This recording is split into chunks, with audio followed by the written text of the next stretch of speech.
আজকে আমি চিকেনের একটা অন্যরকম রেসিপি বানানোর চেষ্টা করলাম। তো রেসিপিটার কি নাম দেওয়া যায় তোমরা ভিডিওটা দেখার পর কমেন্ট করে জানিও তো রেসিপিটার কি নাম দেওয়া যায়।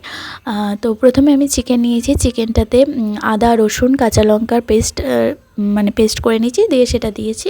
তার সাথে দিয়েছি পরিমাণ মতো নুন আর হচ্ছে টক দই আর সর্ষের তেল পরিমাণ মতোই দিয়েছি। সর্ষের তেল তোমরা তোমাদের পরিমাণ মতো নেবে, আমার এখানে 500 গ্রাম চিকেন আছে। দিয়ে সেটাকে ভালোভাবে মাখাতে হবে, খুব ভালো করে মাখিয়ে নিয়ে এবার 30 মিনিটের জন্য ঢাকা দিয়ে রেখে দিতে হবে।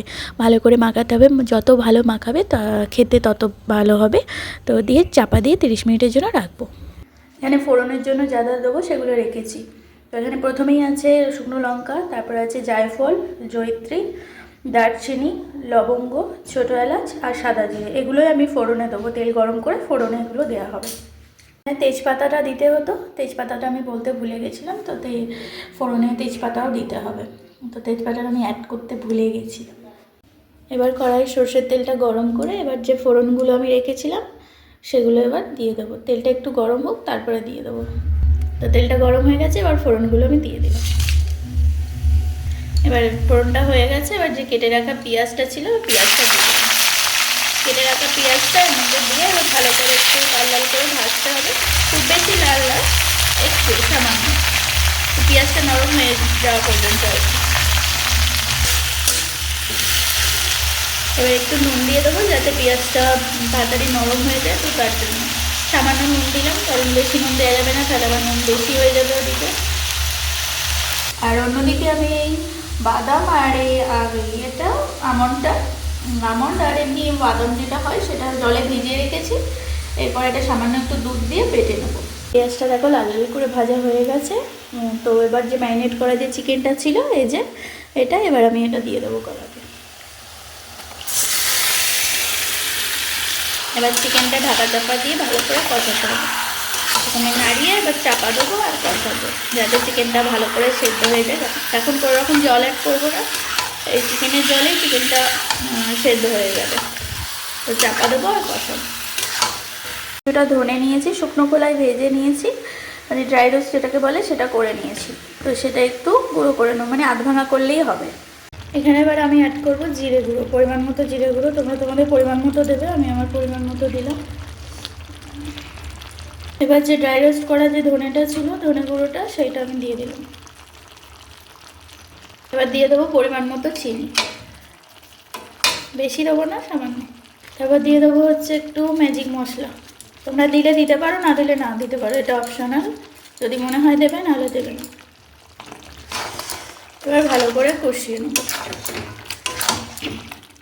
দেখেছো চিকেনটা দিয়ে কতটা জল বেরিয়েছে, আর দই দেওয়া আছে তো ওই জন্য আরও জলটা বেরিয়েছে।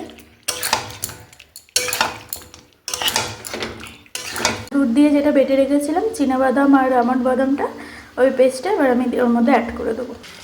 এই সময় গ্যাসের ফ্লেমটা অবশ্যই লো রাখবে, যেন হাই করে দিই না, লো আছে। ভালো করে নাড়াচাড়া করে নেব।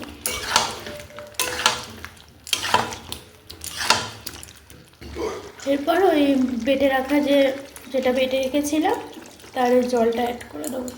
মিক্সচারটা ধুয়ে জলটা অ্যাড করে দিলাম। এইটুকুই জল দেবো, আর জল দেবো না, এতেই চিকেন যা সেদ্ধ হওয়ার হয়ে যাবে, পুরো প্রপারলি সেদ্ধ হয়ে যাবে, আর জল দিতে হবে না। এবার চাপা দিয়ে খানিকক্ষণ হতে দেবো। গ্যাসের ফ্লেমটা লো টু মিডিয়ামে রাখতে হবে, হাই দিলে হবে না, লো টু মিডিয়ামে রেখে তারপরে চাপা দিয়ে চিকেনটা সেদ্ধ হতে দেবো। এবার ঢাকনাটা খুলে একটু নাড়িয়ে দিতে হবে, কারণ বাদাম দেওয়া আছে তো তলায় লেগে যেতে পারে, একটু করে নাড়িয়ে দিতে হবে মাঝে মধ্যে ঢাকনাটাকে খুলে। এরপর আমি এতে অ্যাড করবো হচ্ছে কাশ্মীরি লঙ্কার গুঁড়ো আর কয়েকটা চেরা কাঁচা লঙ্কা অ্যাড করে দেবো। দিয়ে ভালো করে এটা মিক্সড করে দেবো, মিক্সড করে আবার চাপা দিয়ে দেবো। আর মাঝে মধ্যে একবার করে দেখতে হবে যে তলায় লেগে গেল কিনা, কারণ বাদাম দেওয়া আছে, লেগে যেতেই পারে, তো মাঝে মধ্যে নাড়িয়ে দিতে হবে একবার করে। তো তোমরাও একবার বাড়িতে এইভাবে বানিয়ে কিন্তু দেখতে পারো, ভালো হয় খেতে, রেসিপিটা সব কিছুর সাথেই খেতে পারবে, খুব ভালো হয় খেতে। এবার রেডি হয়ে গেছে। এবার নামানোর আগে একটু গরম মশলা দেবো, আর হচ্ছে একটু কাসুরি মেথি দেবো, সামান্য, বেশি দেবো না। হালকা কসুরি মেথিটা অ্যাড করে দেবো, দিয়ে এবার নামিয়ে নেবো। খেতে অসাধারণ হয়, একবার বাড়িতে বানিয়ে দেখতে পারো।